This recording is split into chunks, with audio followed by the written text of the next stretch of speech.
नमस्कार मु मिजाली मु वर्ष वर्ष धरी आईसीयू रे काम करिया भितरे मु गोटे कथा बहुत गभीर भावे बुझीची जे जीवनटा बहुत छोट। आमे सबुबले भाबू आसंता काली सब किछि करिदेबु किंतु सबुबले से आसंता काली आसे नाही। आज मु आपनको कोनोसी रोगीर व्यक्तिगत कहानी कहबी नाही। मु आईसीयू रे काम करिथिला बेले शिखिथिबा 10टी लेसन आपण मानन सहित शेयर करिबी। वीडियोटी जो माने नुआ देखुचंती बा चैनल नुआ अछंती चैनल टी को सब्सक्राइब करि नियंतु हुए तो ए वीडियोटी आपण मानको बहुत हेल्पफुल करिवो। लेसन 1 स्वास्थ्य ही सबुठारु बड़ संपद। आमे टंका कमाइबा पई शरीर को अवहेला करू किंतु जेतबेले स्वास्थ्य खराब हुए सेही टंका स्वास्थ्य फेराइबारे खर्च हुए। आज जदि आपण सुस्थ अछंती तेबे आपण पृथ्वीर सबुठारु भाग्यशाली लोकमानक मध्यरु जणे। लेसन 2 परिवार सह समय बितांतु।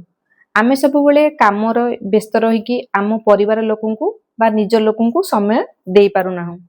जेतबेले आमर कोनोसी असुविधा हुए किंबा आमे कोनोसी विपदरे पड़े प्रथमे आम परिवार लोक ही आम पाखरे ठिया हुंती। सेति पई आपण जेते भी व्यस्त रहंतु ना काई प्रत्येक दिन किछि समय बाहर करी आपण परिवार को बा निज लोकंकु समय दियंतु। लेसन 3 शरीरर वार्निंग साइन को केबे भी इग्नोर करंतु नाही। चेस्ट पेन होउची किंबा श्वास कष्ट होउची बारंबार थका लागुची एगुडी को परे देखी बोली छाड़ंतु नाही। समय रे डॉक्टर परामर्श अनेक बड़ समस्या रु रोकी पारे। लेसन 4 चिंता हेउची निजर सबुठारु बड़ शत्रु। सबु बेले टेंशन रे रहिबा बहुत परिश्रम करिबा कम निद सोइबा ए सबु धीरे धीरे शरीर को क्षति करे। सेति पई दिन को किछि टाइम निज पई रखंतु। लेसन 5 समय रे हेल्थ चेकअप करंतु।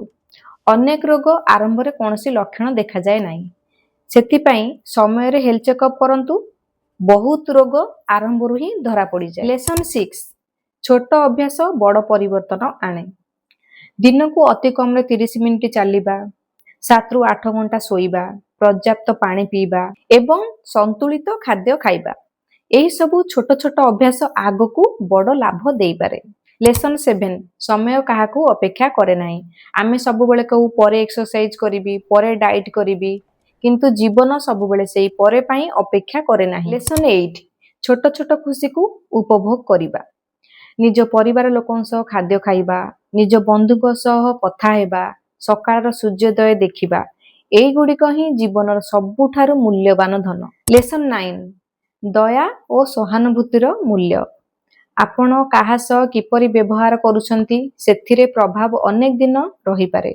भल कथा सम्मान एवं सहानुभूति केबे व्यर्थ जाए नाही। लेसन 10 आजि ठारू आरंभ करंतु।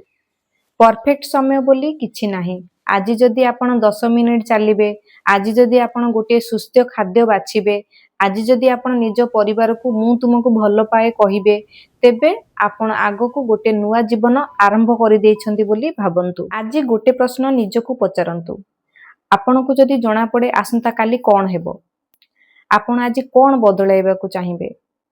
निज परिवार को फोन करिवे ना बापा मां को सह बसी कथा हेबे ना निज स्वास्थ्यर जत्न नेबे ना कि सबु किछि पुणी काली उपरे छाड़ी देबे।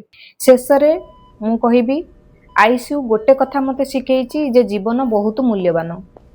आमे केते दिन बंचिबु सेटा हुए तो आम हाथ रे न थाई पारे किंतु किपरि बंचिबु से निष्पत्ति आमर। आपण एई वीडियो रे आज गोटे कथा मात्र मने रखिबे सेटा हेउची आसंता काली बोली किछि नाही आम पाखरे केवल आज अछि। तेणु आज ठारू निज जीवन एवं स्वास्थ्य पई गोटे भलो पदक्षेप नियंतु। आशा करूची वीडियोटी आगको आपनको बहुत भलो बाट देखैबो। जदि वीडियोटी आपण मानको भल लागि थाए ता लाइक करंतु कमेंट करंतु शेयर करंतु। आमे पुन देखाबा एमती इंटरेस्टिंग वीडियो रे। रहिली नमस्कार।